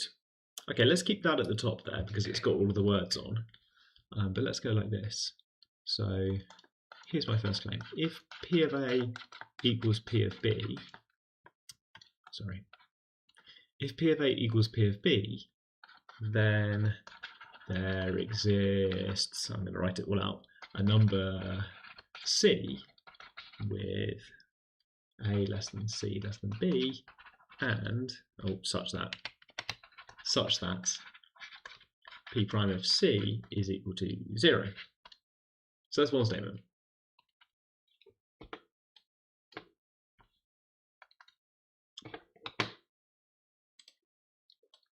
So whenever you have a statement structured like this, if blah, then blah, you're allowed to rewrite that. That's to say, it means the same as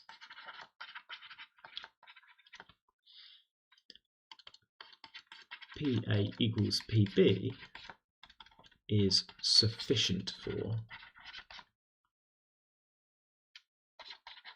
and then everything else.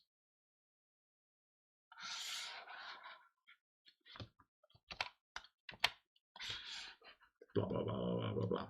Okay, going off the screen and behind me. So that's a use of the word sufficient. I'm always trying to translate it as enough. So let's put more words in to kind of get a long version, if you like. If you tell me that P of A is equal to P of B, then that is enough information for me to be able to conclude that there exists a number C with A less than C less than B such that P of C is equal to 0. Okay, but that's maybe a way to expand it if you want some more words, or to remember that this way around is the sufficient way around. You know, if this information appears in my inbox, that's all I need. That's all I need to hear in order to get to the conclusion. Not jumping to conclusions, getting to conclusions correctly, but there is a number in between. Okay. And, so to test this, we should try some different looking graphs with P of A equal to P of B, but we should try and change things around a lot to try and get some intuition for whether there exists a point C with 0 derivative in between. And in the 3 I've drawn so far, it seems to be true. Okay. And as all of these have the if P of A equals P of B, I'm trying to catch the thing out. I'm trying to say, like, can I find an example where P of A equals P of B, but you jumped to a conclusion? You didn't get that.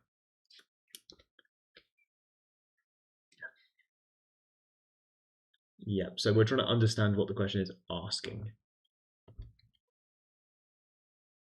Oh, I put the wrong letter. That'd be not the first time. We might need to do a vote. Okay. So let's do a necessary one as well. So over here, it feels like it is sufficient, but not necessary.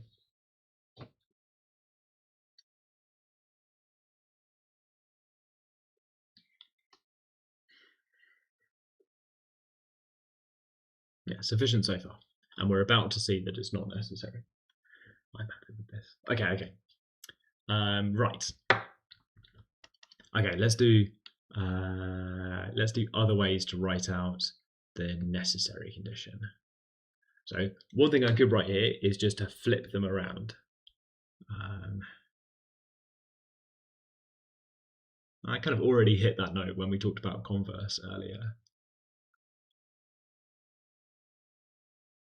So I think what I'll write out is P of A equals P of B only if there exists a number C. They've given this a name in the question. I'm starting to see why. There exists a number with a... So this is another way to say means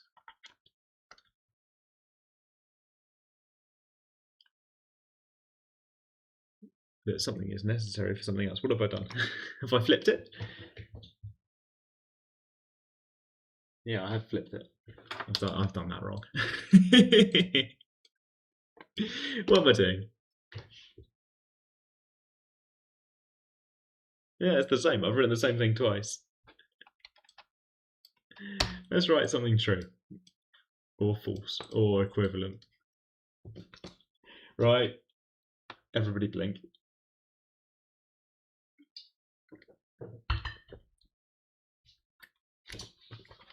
Rephrasing. Tricky. Okay, let's look at this statement where the first thing is still at the start, but I've just moved the word if over there, which doesn't feel like it should change things, but it definitely does. So now the quote reads, I'll just put a line between these because they're different. P of A equals P of B if there exists a number C between them with no derivative. This one feels suspicious to me. So this means the same as.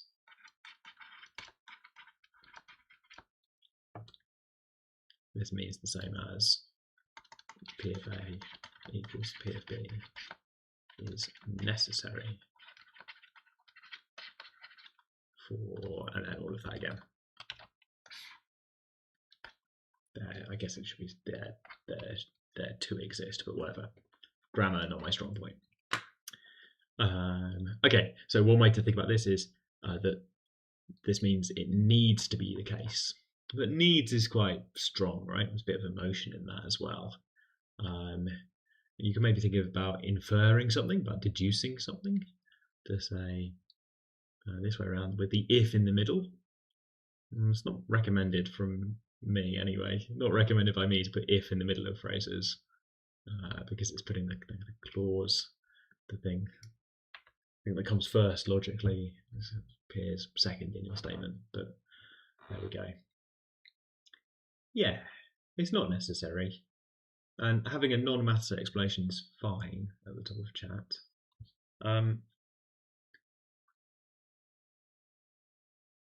So this thing on screen now is not true. That I'm going to flip it around just because I prefer to start the sentence with if. The following is not true. If there exists a number C between A and B such that the derivative is 0, then P of A is equal to P of B.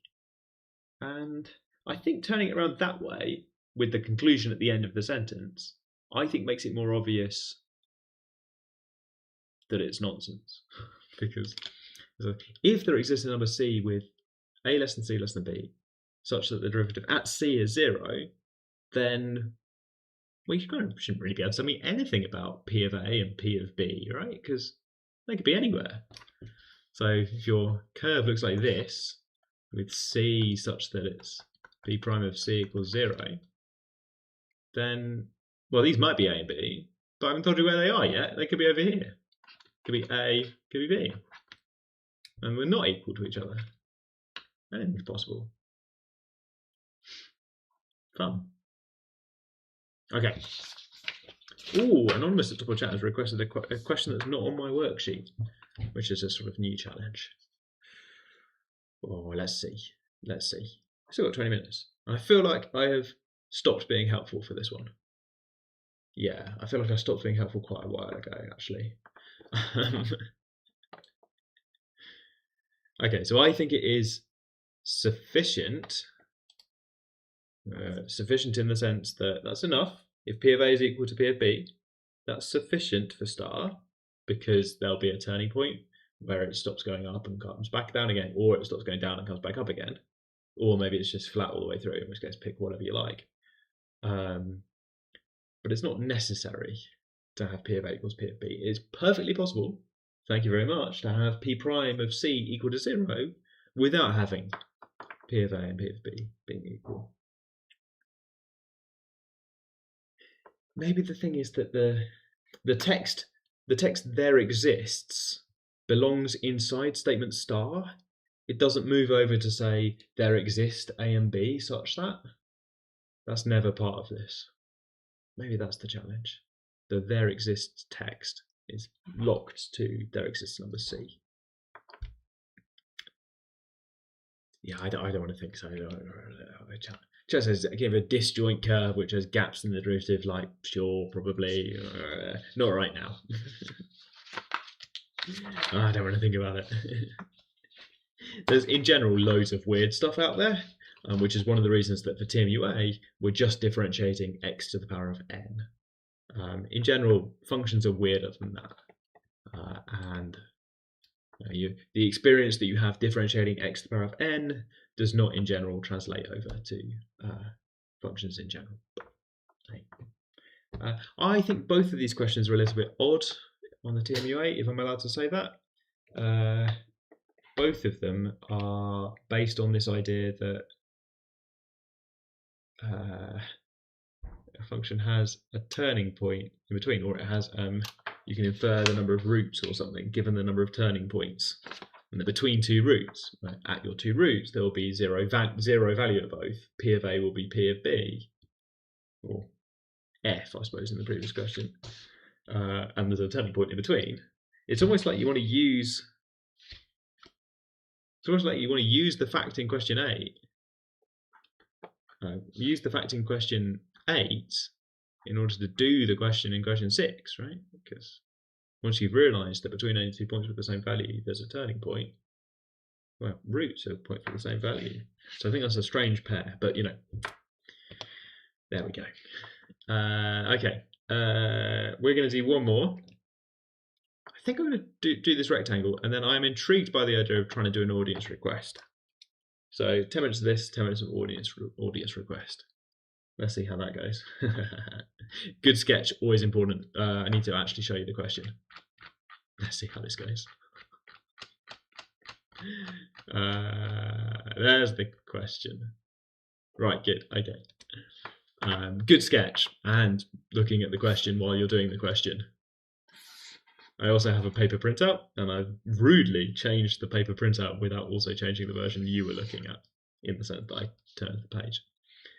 So I've boldly drawn this x squared minus 2. I suppose that is square root of 2, and symmetric minus square root of 2. And then 8 minus 2, isn't it? 8 minus 2x squared. When's that equal to 0? Oh, is it plus or minus 2, which is larger?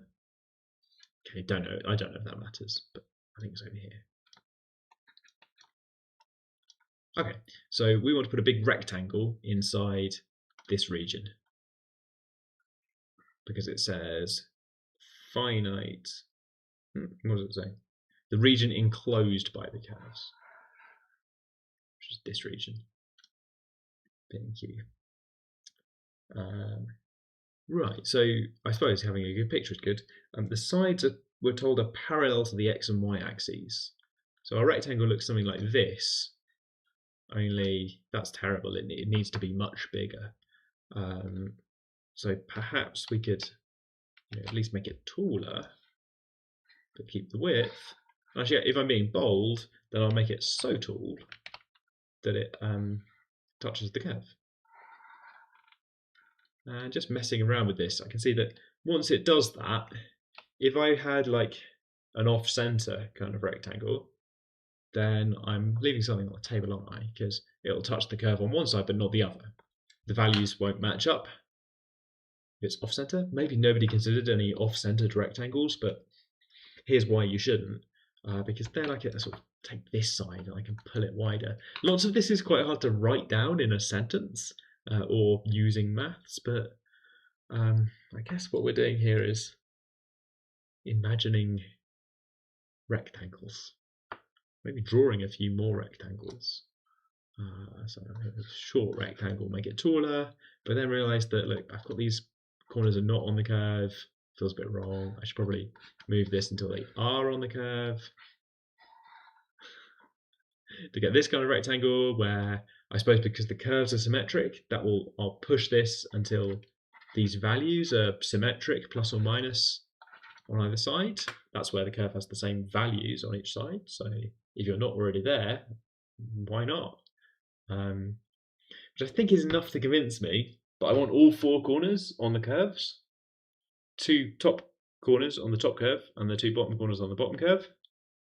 It's enough to convince me anyway. I don't know if it's enough to convince chat, but let's find out.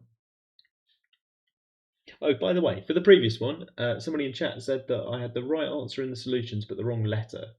I think the previous one was C because it was sufficient but not necessary, which I think is C, but I'm stressed now. So if anybody else wants to tell me that C was the wrong answer for the previous one, then please do. I think I saw someone say C in chat, which gave me hope, but you know, I thought I checked as well. Okay, right. So once we've got this rectangle with all four sides touching the curves, I suppose what I need is some expression for the area. The one before. We haven't done it on screen. Thank you. Okay. Go and check whether that's the right letter of the alphabet. Okay, thanks. Looking out for me. Right, good. Okay, so I should bring some algebra. I think I want to give this a name for like the width. If I'm honest, I didn't really think about the width of the rectangle. I thought about this unknown number, and whenever I've got an unknown number, I start at the start of the alphabet and I just call it A. So if I'm honest, my maths says the width is 2A because I'm like that. I want this to be x equals A. Probably you did something sensible like calling it W, and then trying to work out in terms of W, how tall is this rectangle? Whereas I suppose for me, because I put an A, it is just value of parabola minus value of parabola. Someone in chat says P of x minus Q of x, which is, I think, what I'm doing here. And kind of how far up is that one? Minus, because of negative numbers, how far down is that one? The difference between the values is the height of that rectangle. Okay, and then we've got a little differentiation puzzle, haven't we? Because then we have the value of the area being, so simplify this one a little bit, multiply together is 2a times 10 minus 3a squared. And just like with the powers of 1/7, I would like to multiply this out and differentiate. So 20a minus 6a cubed. So differentiate that. I don't know what I'm going to write. I'm going to write area prime. I'll annoy it. I have to do area dot just to really annoy everyone. No, that's terrible notation. Okay. So to differentiate this, I'll get 20 minus 18a squared, which is 0, when a squared is equal to 20 over 18, which I could take a square root. Do I want to take a square root? Only a little bit. What I'm more excited about is plugging it back in over here. So then the area is, and so I've got 20a. I'm being reluctant to work out a, I'm dragging my heels, minus 6a times 20 over 18, that's actually 10 over 9, isn't it? Minus times 10 over 9.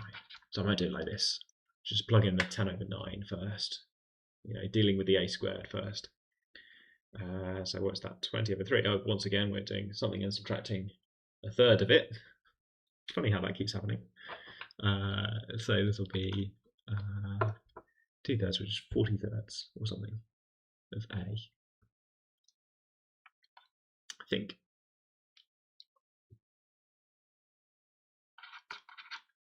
Of A, and A I'm finally reluctantly going to take the square root, give me root 10 over 3. And perhaps more straightforward would be to work out that root 10 over 3 and then plug it in here and here, but I do prefer this A squared sub in kind of thing. That's H, isn't it? There are not very many TMUA questions where the answer is H, but this is one of them. Okay, nice.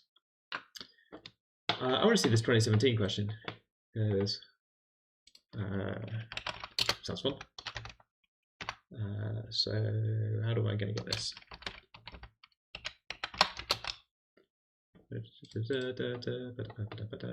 Okay, cool. Any questions about the questions? Do let me know. If you came here for a worksheet and you're happy, then good to see you. Request in chat that's intrigued me. For 2017, they said specification. 2017 just had a past paper. Maybe they mean 2017 past paper. Let's find out. Is this leaking any information if I just drag it over? Nah, we're cool. I should press this button as well. This is slightly awkward, but you know, here we are. So scroll down to say 15. 15. Use trapezium rule. Is this what they wanted? I don't think I've seen a TMUA question with more than H options, which is 8 options, and that sometimes happens for reasons like this, where there is a whole table of don't even bother reading all of these words, right? Like this will be all of the combinations, right? Underestimate, overestimate. First, I'm going to check that this is the question the person wanted, because they did say they said specimen, and I have found past paper. No, specimen paper, what? Not 2017. I don't know. So not this. Oh, 16. This one? Increasing and decreasing functions? It'd be appropriate. Thank you, chat. Yeah, so there's Ritvik being helpful in chat and being like, I think they said question 16. And then an anonymous person has said that. I like the look of this. This looks fun. They do want specimen paper, smiley face, smiley face. I'm going to take a screenshot of this anyway. It's good. Alright. Slightly revealing the magic. Bernard Riemann wants question 20 from like 20. Okay, the requests are coming in. Let's just do random questions, either ones that people wanted or ones that I got distracted by while looking that up. Look, quadratic, you could differentiate both of them, right? So you could find f prime of x and g prime of x, and then you've still got to do some work over here because you've got to decide is this positive, and then secretly you've also got to think about whether it's negative as well, right? But so this is like x squared plus 4x plus 3 all multiplied by 3. Hey, it's everybody's favorite quadratic, the one that turns up on so I can factorize this. It's on MAT Livestream stuff all the time. So this is 6x plus 2. So there seems to be some critical values, right? Where on the left we have like, so I like to draw these like maps on the number line where we have relevant numbers at -2, at -1, and at -3. Okay, so all on the left then.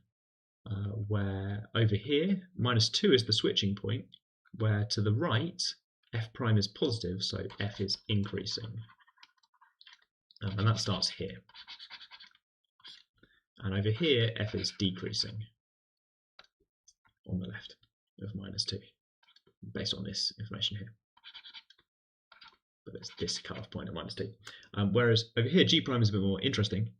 G prime is positive outside of that range. So g is increasing, g is increasing, g is decreasing in here. Okay, so looking left to right then, we're asked for ones where 1 is increasing and 1 is decreasing, which I think is going to be this bit. But then, oh no, now they're both decreasing, and now, oh good, happy again. and then they're both increasing, so I lose interest. So I think both of these. Right. There is. So good. There is a link to a PDF in chat. Thank you, chat. There is a specimen. It's 2017. Okay, never mind. Whoop. Okay. So they wanted 16 in here. Is there even a question 16? Oh, it's 20. Okay. Maybe we should do 10 minutes of this each week. This is fun. Look at this. Oh, crikey, what have I pressed? What could possibly go wrong? This one? With the integers? I'll put a link in chat as well. I hope you mean this one.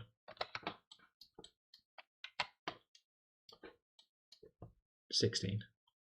Yeah, we got that. Okay. They requested a question that's nothing to do with differentiation, but that's okay. We've done a bit of differentiation already. And we're asked whether this is an integer, meaning whole number. First reactions when you see it, perhaps? If anyone is still here in chat, other than the person who asked for the question, I suppose. Hi, good to see you. If anyone else is here, I think none of us have looked at this very recently. Hey, what's your gut reaction when you see this question? What's your first thoughts? Look at me, I found the question and now I'm putting chat on the spot.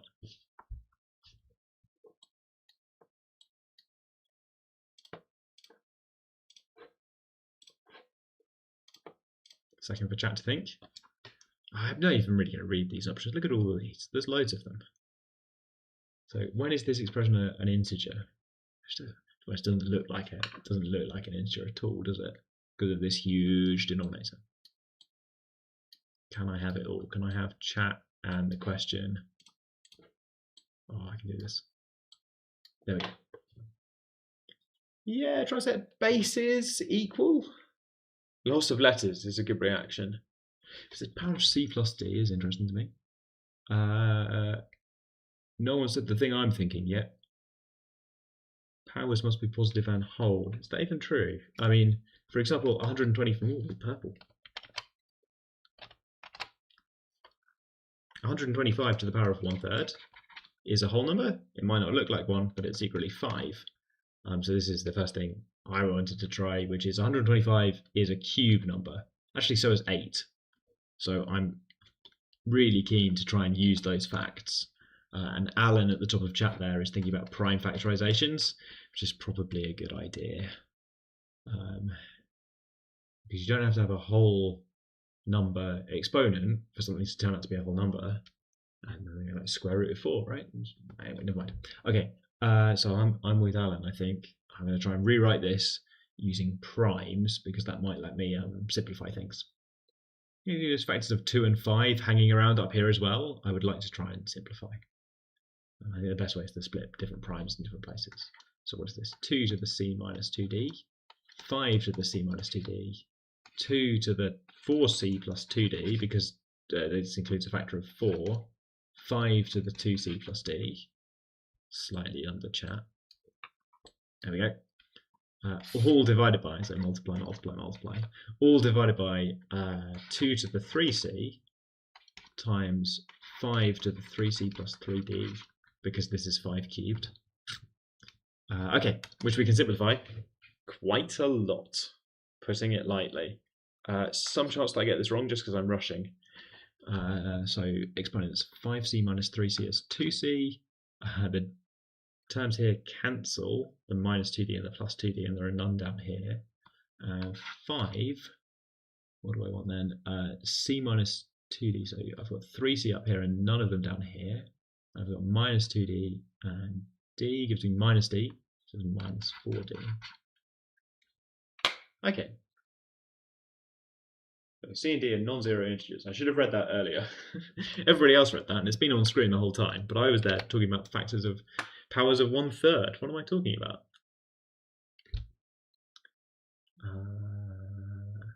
Yeah, combine the powers, sort things out. That's simplified so much. I'm so happy with that. So looks like to be an integer, I probably want these numbers up here. I probably want them to be positive. So I guess I want C positive and D negative. Is that one of them? I guess I want E. pretty confident, I think. There's some chance I've messed up the simplification and made it more simple than it's supposed to be. Minus D. Pretty confident. Yeah, I'm going E. Seems fair enough. What's my opinion on AQA don't have equality, LXL do? That is unsurprising. That is the sort of difference that you see all over the place, not just for that topic, and not just AQA and LXL. My opinion is, yep, pay attention to whatever's being defined. That's really amazing.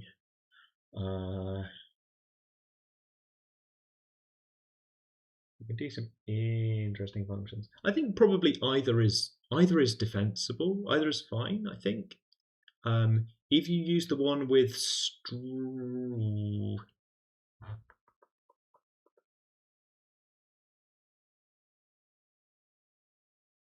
yeah,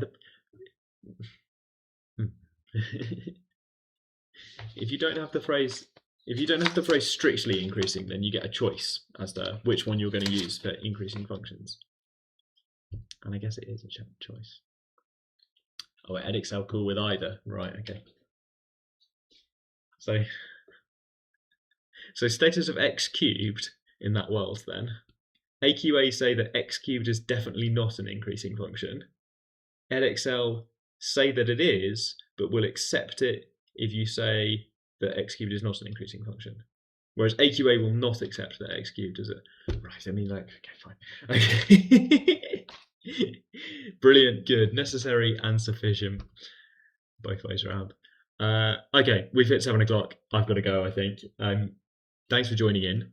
Thanks for telling me, yes, Ritvik's confirmed my answer. Hooray. That's given me other things to do as well. Nice to feel useful. I'll be back in 166 hours for another episode of the Oxford MAT Submissions Test live stream. Before then, we will release the questions and answers. Looks like tomorrow morning at time of recording, i.e. Friday morning. So if you want to try those ahead, we can meet next week having done some integration. Otherwise, enjoy your evening, enjoy your weekend, have a nice week. Right, good, okay. I'll press that one, and I press that one. Bye.